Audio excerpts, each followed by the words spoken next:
I've been working at TV1 since its inception. I've been there for 14 years, and this is by far one of my favorite movies. There are many, but this is one of my favorite movies. I too have some personal stories about the South.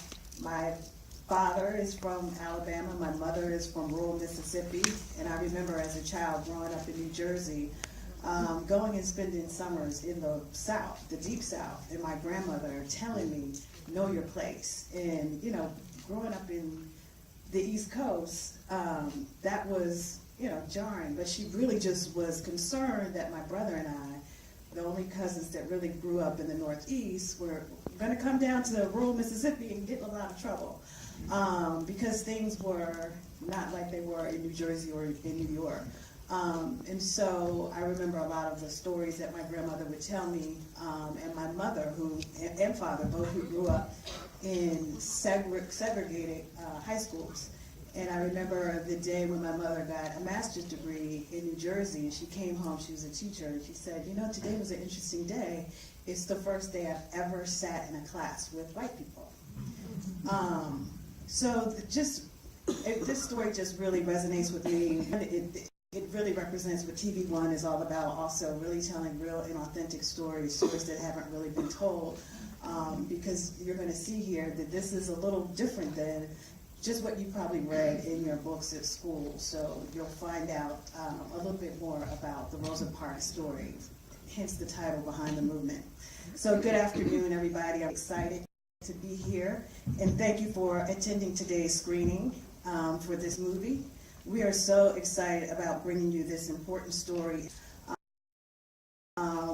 Now more than ever, the compelling and brave story of Rosa Parks in the 3 intense days between her arrest and the launch of the Montgomery bus boycott, led by unsung heroes such as Edie Nixon, the local NAACP president, brilliantly portrayed by actor Isaiah Washington, who is here with us today, as well as a young minister, relatively unknown at the time, Dr. Martin Luther King, played by Shaun Clay. Both are here with us today, and you'll get to hear a little bit from them later during the Q&A. This incident and this group of committed freedom fighters really lit the spark that ignited the civil rights movement. As the network celebrates the 49th NAACP Image Awards this weekend, tomorrow actually on MLK Day, and that we commemorate and honor the 50th year since the assassination of Martin Luther King Jr., we are committed more than ever to shining a light on these types of stories. So if you love this story, please encourage your family and friends to watch it on TV1 on February 11th by sharing your social media, sharing it with your social media folks, and using the hashtag Behind the Movement at TV1. Thank you for your support, and enjoy the movie.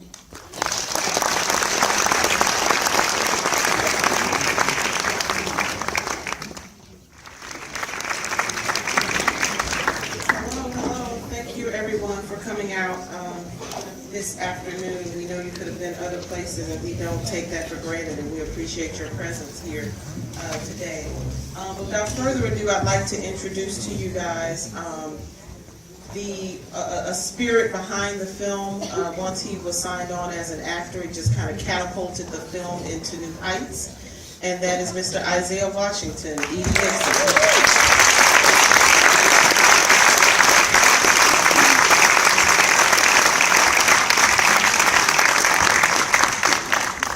I'd also like to introduce to you guys, a lot of you are Hollywood adjacent or Hollywood-esque in this room, so you'll know how good it is to be called a working actor in this town. So I'd like to introduce to you guys Dr. Martin Luther King, Shaun Clay.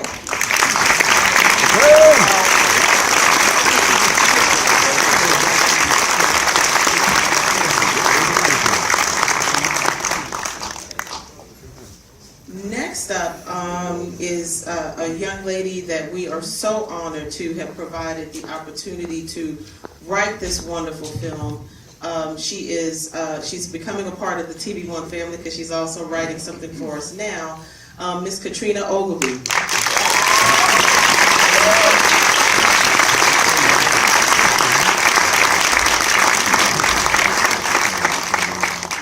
up is a gentleman that I've had the opportunity to work with for the past 4 years. I think out of the 26 plus movies I've made at TV1 over the past 3 years, he's made more than half of them. As a producer, Mr. Keith Neal from Swirl Films.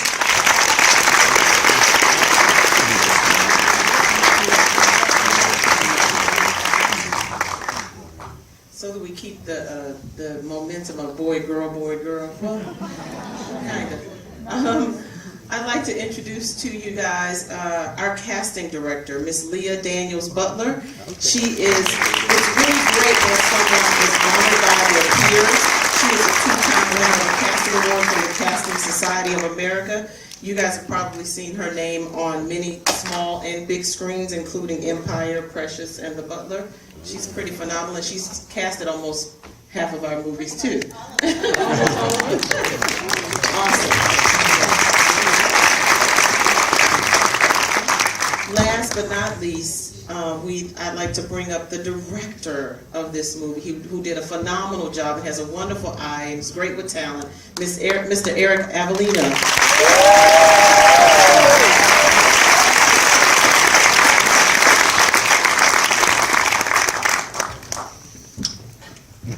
Hi guys, how are you? Is your first time seeing a movie? Yeah. First time? Yep. Okay, Isaiah, what'd you think? I love it. I have notes though, but I love it. I see you with your phone in your hand. Well, it's good that you have notes, because actually this is not the locked cut for the audience. This is a great segue. This is what we call the fine cut, and we like to have screenings so that we can get feedback. So I think I'm welcome. I think I'm looking forward to it. Oh no, you absolutely are. No, it's all. Look, as I say in all the emails, I am 10 toes down with this movie. I couldn't be more excited. I hope you guys were excited with the feeling, even though this is the first time we showed it with an audience, right? Yes. So I like to sit in the back and look at see whether people laugh. I know Sir Brody is here. He got the biggest laugh in the movies. He's here. Brody. Oh. There, Alfonso Caldwell. I was concerned. I was like, oh man, I don't know. I said, well, you have one of the most important scenes in the movie. You are the guy that set up the bus rides. So of course, you're not cut out the movie, bro. No, but I just really enjoyed. I've enjoyed this thing from the very beginning, and I certainly enjoyed it from the first call. And I just hope we can just keep this thing going for the rest of the century. Awesome. How did you like playing a real life character? Oh, well, that's why I'm here, is because I like taking on jobs where I'm terrified, or I'm not really, aware of what it is I'm doing. I like to feel lost. Like I like to feel like I'm on a slippery slope with a character. And the fact that I knew nothing about Edgar Daniel Nixon really disturbed me. I thought I fancied myself as a pretty cool, African American histories person, and I was like, wow. A. Philip Randolph, the Brotherhood of Sleeping Car Porters, and Ralph Abernathy, and E.D. Nixon's, they were the guys that had been looking for Rosa Parks for 13 years prior. I didn't know that. And Katrina, thank you so much for making me go down that rabbit hole to do the research, because I love researching. So that was the thing that was driving me, and I was determined to try to get it as right as I could with the amount of time. And apparently, I think I got it right, because Aric sent me a text saying that the living niece of E.D. Nixon said she saw me in a trailer and that I was spot on. Yeah, so it's an offering, it's a seva that I put this up here with Love Jones. I put this up here with any and everything that I've done that's contributed to power and intellect and beauty and grace and love for our community. And this is certainly the latest and greatest opportunity that I'm happy to.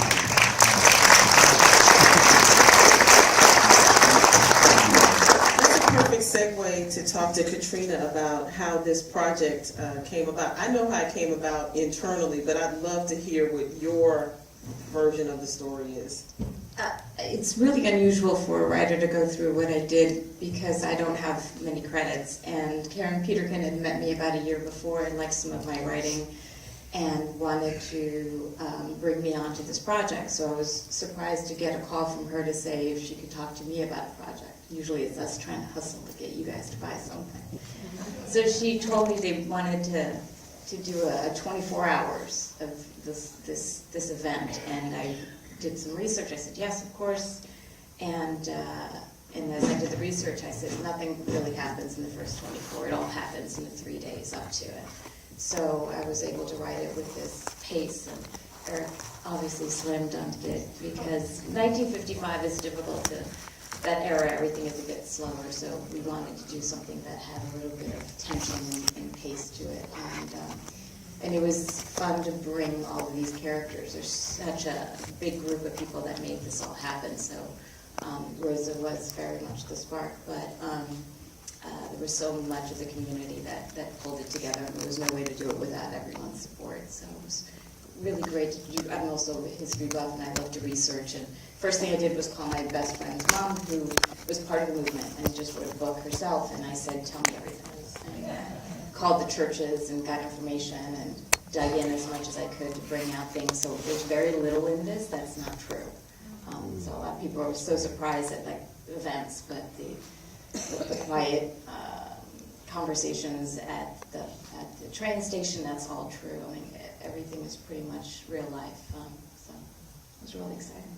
Awesome. So from our side, you should know that we ideate in a room. We have limited budgets because, we're a small cable television network. So it's like we talked about what slices of history we could tell within the 24 hours leading to that slice of history. So thank you for realizing that for us and making us realize that it's 3 days rather than 24 hours.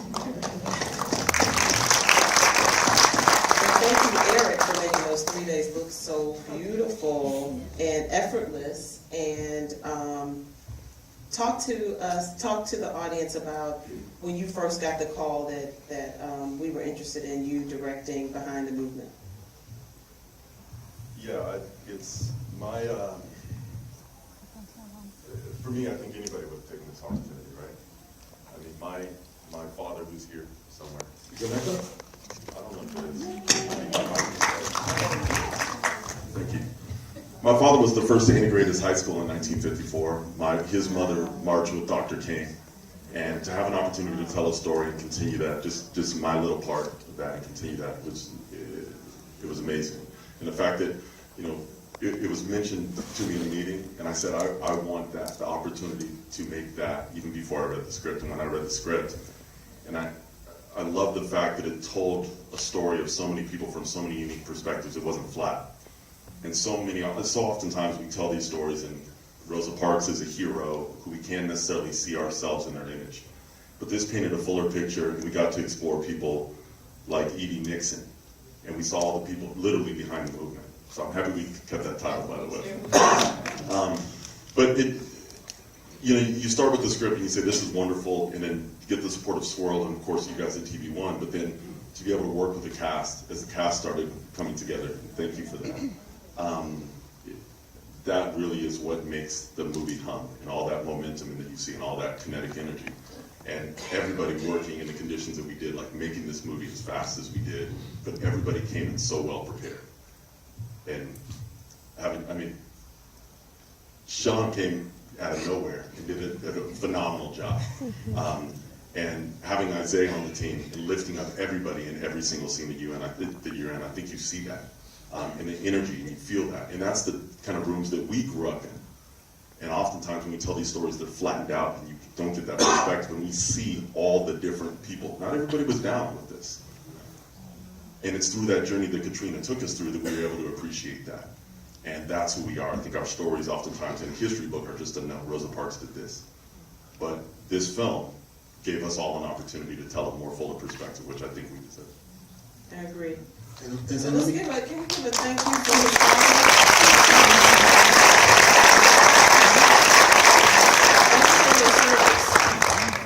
And D'Angelo, if you don't mind, I'll chime in. it was a spiritual movement. I think day by day when we're on set, I don't know if you guys know, we shot this film in 14 days, 13 hours. Total 15. Well, that's what you 14. That's 14? Yeah. 14 days, 13 15. I'll take one more if you got it. Single camera, so it's a lot of tests to construct.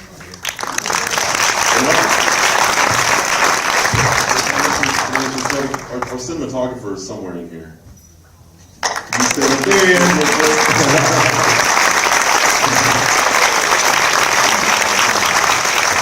have a couple cast members that are There's a also few more here. cast members. If you guys don't mind standing up.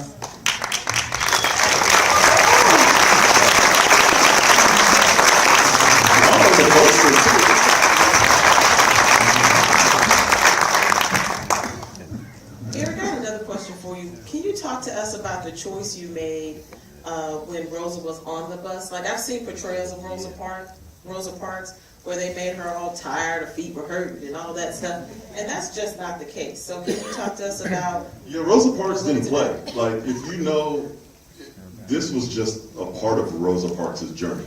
And I know, like, Isaiah could speak to this as well. It's like, she had been a part of the movement for a very long time, involved with Edie Nixon. And in trying to tell the full perspective of that experience, it's very important that she wasn't just a woman. Rosa Parks came to my church when I was younger, and she was a powerhouse then. You could feel the energy in the room. And it was so important that in that moment it was honest. We've seen other portrayals of other civil rights figures where, you know, they're brave. And I wanted to be able to have, and Mate was so incredible in that role. And I thank you again for that. Mate is not here, but she was phenomenal. And every single day she was phenomenal. Yes, she was. Laid out, she shot the bus scene at 3 a.m. or something like that. It was crazy. But it was important in that moment that we saw she was making a choice. And it was an educated choice, and she knew what was at stake at that moment. She may not have known the gravity of everything that was to follow, but it was important for her to make that choice. And I wanted in that moment, and so did Ada, is that you wanted to be able to see yourself in that choice. Because with everything that's happening right now, I want people to be able to watch the film and see themselves in all the characters so that they can feel empowered, because, you know, as much as things have changed, not a lot has changed. So hopefully that's something that resonates. That you could watch Shaun's performance, you could watch Isaiah's performance, and you don't just see these people as icons. So in that moment, that very crucial moment, it's important that she looks him in the eye and she's, no. You know, and it's, hopefully it's powerful. Leah, your turn. Since Aric opened the door to talk about Shaun's performance, it's all you. Like, you have an eye like no one I've ever seen. So can you talk to us about casting this movie? Well, from a casting director's point of view, I mean, I think when we first get the script, or at least I do, I think sort of as a creative, like who would do justice to this particular role. And then I think about resemblance, and then I start, you know, doing my research, because like Isaiah, I didn't know a lot about these characters. I know what the history books did, but I didn't know who Edie Nixon was. I didn't know who any of these people were. So it is a chance for me to do my research and do my history. And I follow you on Instagram, and I saw those pictures side by side, and I'm like, damn, he does look just like this guy. You know what I mean? And but in terms of the initial casting, Meta and Isaiah were always at the top of the list. There was never anybody else. In casting, we make lists and we go over names. And as you know, like, I was rooting for Meta the entire time. It was like, oh, well, let's go. No, it's Meta. I kept coming back to Meta. How many times did I say that? And I'm so glad that it happened, because when I see her on here, and it's just beautiful. Everything, the cinematography, the set, the clothing. I'm amazed at how good this film looks, because I know the budget that we were working with and the time that we were working with. So yeah, I think in terms of casting, I think that's what we do. We make the list. Everybody brainstorms, thinks about who might be right, and it comes down to money and who we can afford. But at the end of the day, I think that whoever is supposed to be in front of that screen will end up on that screen. Absolutely. You taught me that. Thank you. Because as a network executive, I'm always like, we need somebody that everyone in my demo knows by name and face. So, and she always has to talk me off the ledge, and she's almost always right. So thank you for never giving up on that. Shaun, it's got to be difficult playing someone like Dr. King and not getting so overwhelmed with his persona that your performance falls flat. But that didn't happen with you. You know, one of the things that that me and Aric really agreed on was that we didn't want to do like a perception of him. We wanted to make sure that he was a human being. You know, well, first off, thank you for writing such an incredible script. You know, and that felt really human, and it wasn't like, okay, Dr. King, the icon, because he wasn't even a doctor at that point. He hadn't made it to that point. He was just Reverend King. He was, what, 24 at the time? So it's like, you know, he was literally just starting out. Thank you to Isaiah, for one, because he was, because I think I was like one of the last people cast, one of the last cast members to come on, and really just kind of like, okay, look, you got a great audition, let's make this happen. And I got the set, and I was like, look, man, I need your help. So he really helped me out as far as like, you know, really fine tuning a lot of the mannerisms and, you know, really making this character what it is. So That was the hardest part of my writing this. Okay. I thought it was important because I know how hard it is to be the last person to get on the bus, so to speak. And you know, an actor, like you're on a TV show that's been on for 6-7 seasons, and you're playing a recurring character, and everybody has a strong sense of who they are, what they're good, the relationship. So I've been there many times. I've been on both sides of the fence. So I thought it was important to let him know that I get it. But I also am an actor to know that there are various traps when you're taking on something as iconoclast as a Martin Luther King character. So what I was really trying to get him to understand is that you're an actor first. You're not an impressionist. You're not Martin Luther King. And the one thing that I know when I choose to do a project, that the script is the blueprint. So Katrina has already done the work for you. You remember what I told you? All you have to do is follow her cadence. She's already done all the work for you. Get out of the way, say her lines, take that guy's direction, and the essence and the spirit will come through. And that's what I felt. And I congratulate you for that.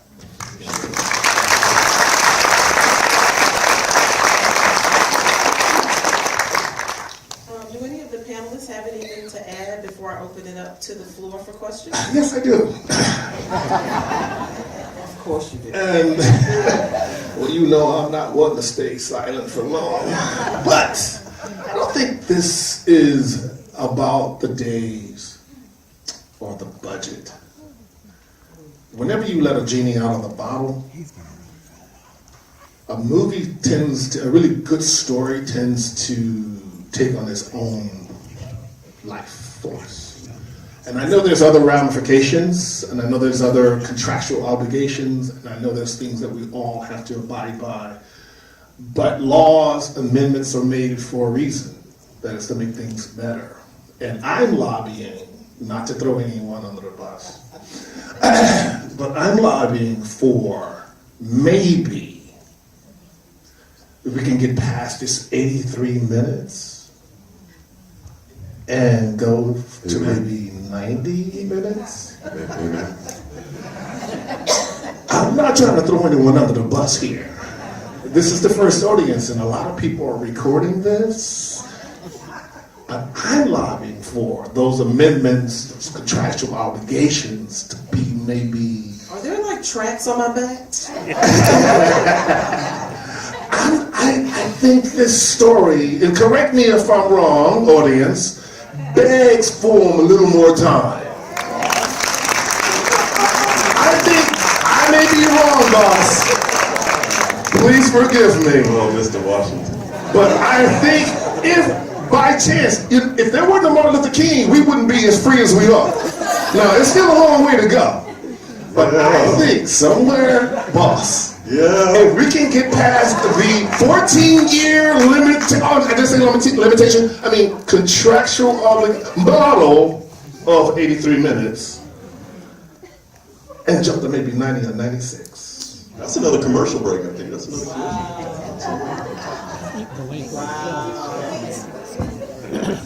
Okay. one thing Speaking to the mic, what's going on? This is your first time seeing it, and you wrote it. There's a really great story that we weren't able to fit in, and the completion of it. No, so in the jail, so the jail room scene. So the thing is that the woman that Rosa meets with asks her if Rosa says, "Can I help you? You know, can I help you in any way?" She says, "Can you get word to my brothers?" That's why she was in jail for so long. So she wasn't able to reach her brothers. They got up and they left for work at 5 a.m. and she's not allowed to use the phone at that time. So she'd been in jail. It's a true story. She'd been in jail for 54 days, 57 days. And the hatchet was my part, but I don't really know why she was in there. But Rosa said, yes, I don't have my purse. So they scrambled around, and they were actually in the same cell, and they looked for a piece of paper and a pencil, and she scribbled her number on it. And they pulled Rosa out before she could get it to her, and so she wadded it up and threw it through the bars, and it landed on the steps. So as Rosa walked, she grabbed it and walked out and slipped it in her pocket, and the next morning she went and she called the brothers, so the lady got relieved. And it's that kind of subterfuge and that kind of espionage that we had to utilize to get through this thing, because there was a lot of Clarence Benjamin Jones did the same thing, had to smuggle paper into Birmingham when he wrote the Birmingham speech from jail. He had to smuggle paper in and slip it in, like drop it something, or like he dropped something, and Martin Luther King wrote that speech behind bars. So that's the only thing. What scene would you lose to gain that?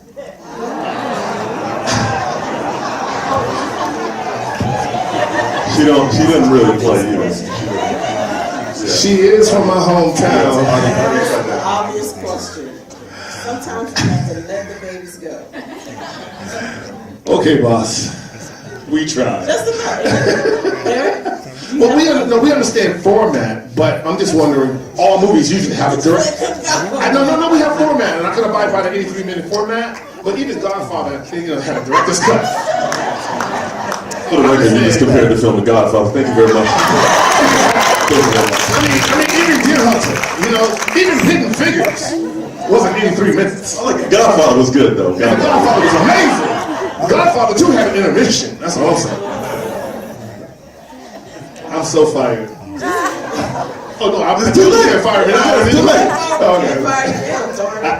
I will say though that the final speech that King gave was not the one we aired. We weren't actually allowed. We tried, but we were not allowed to use it from the estate. So that took me days. That was Lamont helped me with that. Okay, so I'll pick it up on that. Sorry, Shaun, but we're cutting that scene. We're cutting the final speech, and we're going back to the jail cell. But everybody saw it here, and you saw it, but it's gone. We're going back to the jail cell with Rosa and.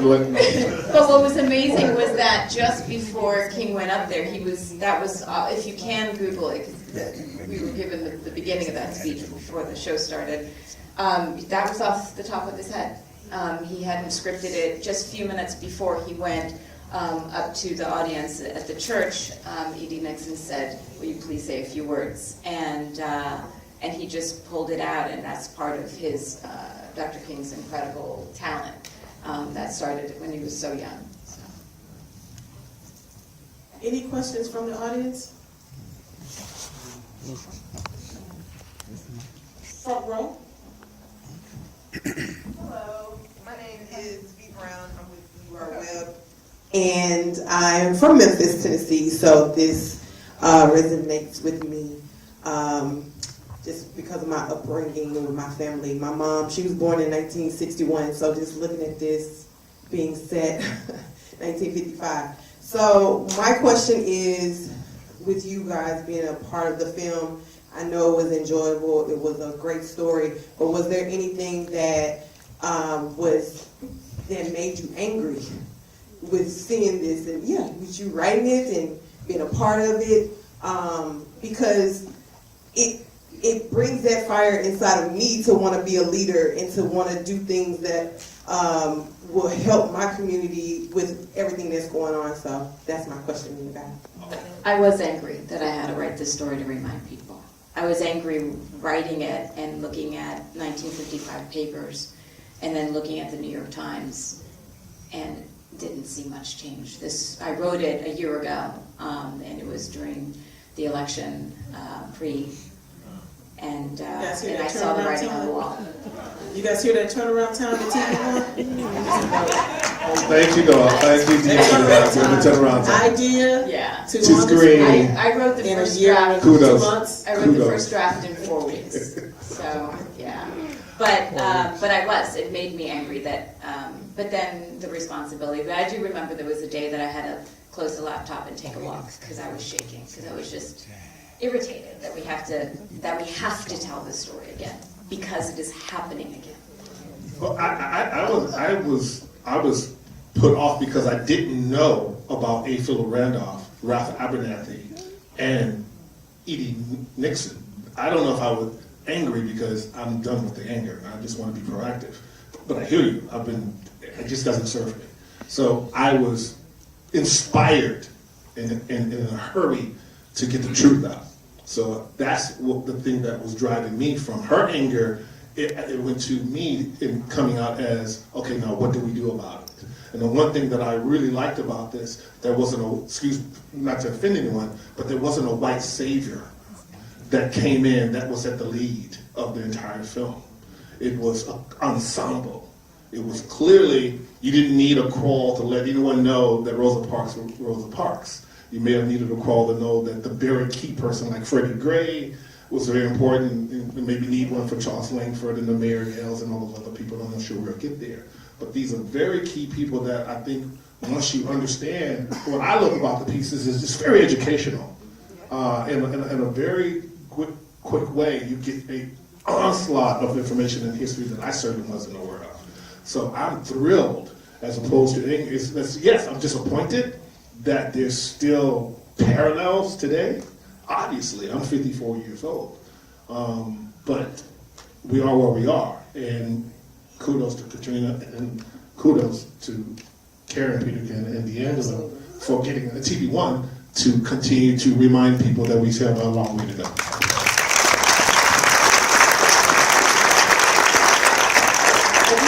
I do want to say kudos to Karen as well. Karen is a development executive on my team, and she is the one, when we came up with the idea to do this project, she is the one that championed both the writer and the director, so kudos to her for that. I want to take a question. I went close to the front. Let's go as far back as we can. Who has the furthest question in the back? Yes, ma'am. I'm sorry to see the guy running around, but right here. This is very simple compared to everything else. This is pretty simple compared to everything else that we want to add to it. But just to make the words at the end slightly longer presented. Just a little bit. They're definitely, oh, you mean the whole time? Understood. The time in which it stays up to give you, enable you to read it. Actually, the word, almost all those words will be changing. Does that harken back to that 83 minutes? No, it does not. I only need seconds for that, not 8 minutes. Okay. The gentleman right here. Okay, you have a mic. Good. All right. Yeah, but I'm going to use it. First of all, congratulations, everybody. Katrina, congratulations. I just wanted to say that I'm going to encourage you to all to somehow to put a study guide with this, if you can. And if you need some help, here I am. And the reason why I say that very importantly, because a film like this has more legs than you think you know. And I want y'all from the executive side to go back and to look at that, because there are young children around the world, and they just here around the world that need to know these stories. Really quickly for you, Edie Nixon's son was Nick Latour. Yes. And Nick Latour was wonderful. He spent a lot, he's gone now, but he spent a lot of time telling stories. He used to sing songs in the movement, and he would be pleased to see us all stars. So get that educational guide. Call me. I'm Charles Reese. I'm here for you. Thank you so very much. Peace and blessings.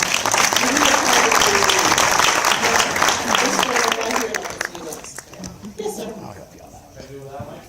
He's coming. Who's on first? Before the film started, Beverly and Michelle talked about their experience of traveling to the South. And kudos to Katrina for talking about, in the beginning of the film, a young 15-year-old who traveled to the South from Chicago and lost his life. And my question, ironically, is not to the cast or the screenwriter, but to you. When are we going to see a theatrical film or a fictional film about Emmett Till? Oh, wow. I think someone has the rights. I think I did read in the trades that there is a producer and a production company actually developing that now. But I'm sorry, I can't pull up who it is. I think it's Taraji P. Henson. Yeah, Okay. it's Roger. Yeah. The good thing about good stories is there can be multiple layers and there's room for more than one. Definitely. So I'm not sure. Any other questions? Yes, ma'am. Yes. I was going to add to Mr. Reese's comment that Nicholson was a New York actor who told lots of stories about his father, E.D. Nixon. So I enjoyed seeing the personality. But my question is, do you plan any further distribution? Outside of premiering on cable? Well, here's my, Isaiah's not going to like this answer. But I am the head of programming for a cable television network, right?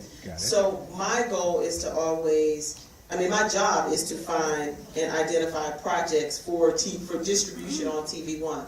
Every now and again we get a gem like this one that needs and requires and demands a larger audience, and we're working on that.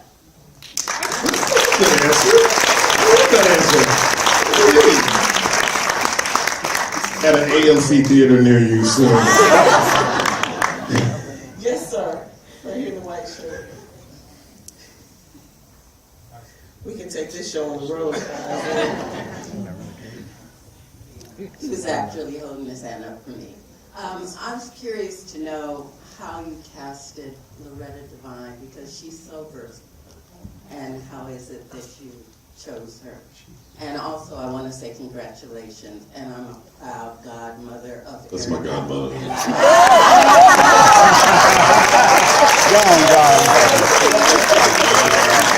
I'm a proud godson. Talk about Loretta? Absolutely. I've been a big fan of Loretta Devine for a very long time, and I made a film called American Gun several years ago. And Loretta Devine was one of the champions of our film when we were nominated for Independent Spirit Awards. And I've been wanting to work with Loretta for a very long time. And during our casting process, we were considering who would be our big powerhouse people that we would bring in. Isaiah, obviously, being one of them, and then we were very fortunate to get Shaun as well. And we looked at shifting those around, who would play those parts. And Atlanta is filled with so many rich, talented actors. It blew me away that people would just show up on a day and run with it. Some of them are here. But Loretta Devine was a person that I knew, that could bring attention to a character that was so important, because your eyes just go to her. The cadence, the way that words come out of her mouth, and then she shines, she gravitates in a scene. And I know that oftentimes when you're dealing with, everyone's always looking at Rosa Parks, which is important, and then the force of E.D. Nixon. And I wanted to make sure that we were still gravitating to someone who was so important as a woman, as part of the movement. And so we were blessed to have Loretta Devine come in, because she hit the ground running. She's phenomenal. She's hilarious. She's fun, and and I think the first words that I said to her didn't make any sense, but I said action, and it was amazing. So all the credit to her. But yeah, we're very thankful.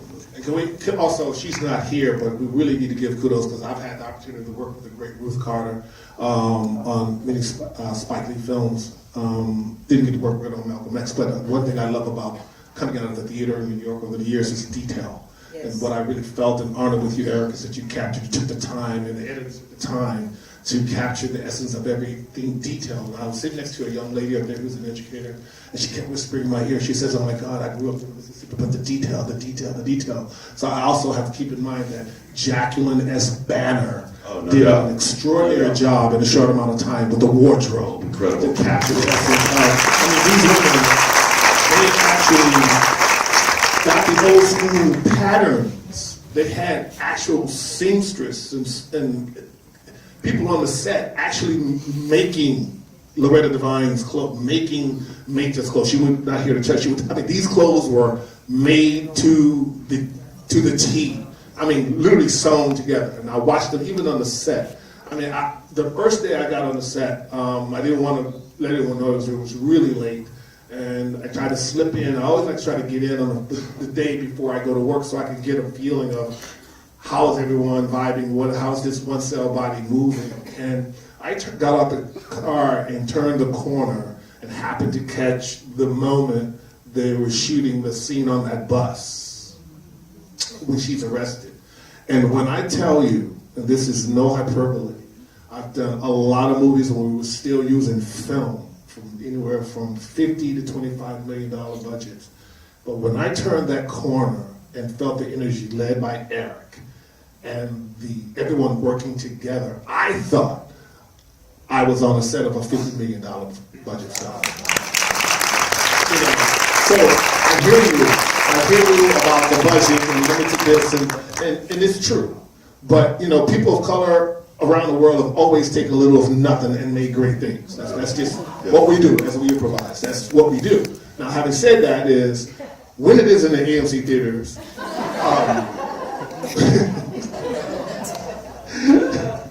and when you get the OTT SVOD, and you can get the $3.99 and subscribe to TV One and see the content, you would understand that revenue and the streaming of this content, particularly this movie, and there's been a lot of great movies in 14 years of TV One. I've done one of them with this guy called The Under Shepherd back in 2012, which did very well. But we're in a new day now called Netflix. Hey, I work in the cable television business. I understand, boss, what you're trying to do, and I respect it. And are you trying to put me out? What you are doing. I can say what you are doing. And you're doing a fantastic job, boss. Fantastic job. Fantastic job, boss. In addition to the cable industry, the streaming industry is also very important for content such as this, boss. Such as this.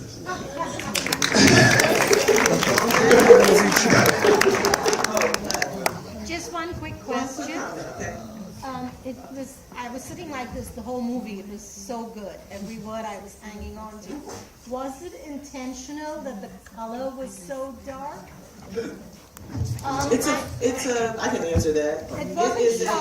It is a fine cut. It has not been color corrected, and the audio has not been mixed. Yeah, that means it's really good. Yeah. So the story's there, but that's why I was saying I have notes. Is that no? That is. I was sitting there cringing. I was about to throw up in my mouth. I was dying. I did die several deaths. But when you tune in to watch this on TV, it's going to be so sumptuous. You will see the phenomenal work in the color that You're not only going to sit on the edge of your seat. It hasn't been colored corrected. That would be my suggestion. No. I'm glad you got that out the way. It was an 800 elephant in the room for me, so thank you so much. But I couldn't say this because I've said more than enough. No, when you see the final cut of this film, you won't be sitting at the edge of your seat. It's not you, it's jump us. Through your television and hug everybody in the movie. We have one last comment. First of all, just congratulations on such an authentic, awesome movie. Love that word. It was just terrific. Is that your godfather? No, but I'll take it. Go ahead. Sir, I do not know. Go ahead. I've never seen him before at my mother's house eating food before. That's awesome and fantastic too.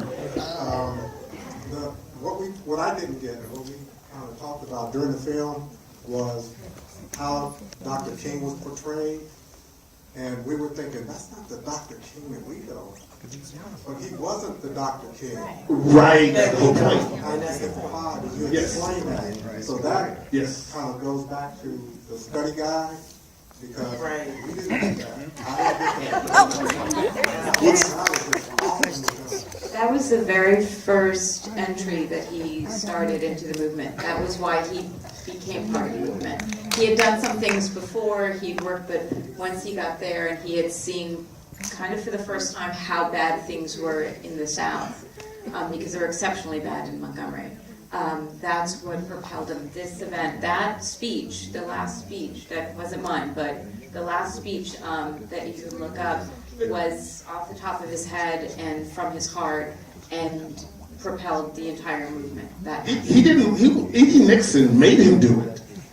He didn't want to be a part of this. He had just got, settled into Montgomery out of Birmingham, and he was okay with where he was to build this thing, and he knew how bad it was in Montgomery. But E.D. Nixon didn't give him an option, according to E.D. Nixon's own words in the one interview I saw of him toward the end of his life in his 80s. And that's what made him so frustrated toward the end of his life, is that he never got credit for creating the Montgomery Improvement Association. He never got credit. A. Philip Randolph, both he and E.D. Nixon outlived Martin Luther King in the civil rights movement. And they were the guys that helped start this thing. But somehow, history or the press decided that it was, you're only going to know about Martin Luther King and Rosa Parks, which was ironic to me, is that E.D. Nixon was victimized by the very thing that he was searching for, is the proper litigant, the proper person that America could embrace to keep this movement going. And then as the world embraced a young, beautiful Martin Luther King, and this great, pure Rosa Parks married to another activist, Raymond Parks, A. Philip Randolph and E.D. Nixon were never written about again. So that's why I'm happy to be able to give voice. And I got to tell you, everybody in Alabama that would hit me on my Instagram, I had to get this right. I had to, because apparently, unbeknownst to me, Alabamians, particularly in the African American community or the black community, there are murals of E.D. Nixon. He was their Malcolm X before Malcolm X. And that is why I was so charged to try to nail as much as I could in a short amount of time to get the details right. It's because I had to honor that. I just had to, at least do the best I could.